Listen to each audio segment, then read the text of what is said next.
محترم ناظرین، ٹیپو سلطان سلطنت میسور کے بہادر حکمران تھے۔ 4 مئی 1799 کو ان کی شہادت سرنگا پٹم کے قلعے پر برطانوی حملے کے دوران ہوئی۔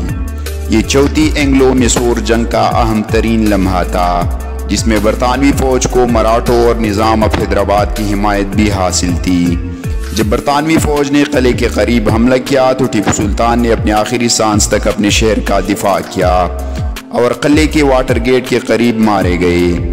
ٹیپو سلطان کی موت کے ساتھ ہی جنوبی ہندوستان میں برطانوی تسلط کے خلاف مؤثر مزاحمت کا اختتام ہوا، اور میسور پر قبضہ کرنے کے بعد برطانوی فوج نے وسیع خزانہ اپنے قبضے میں لے لیا۔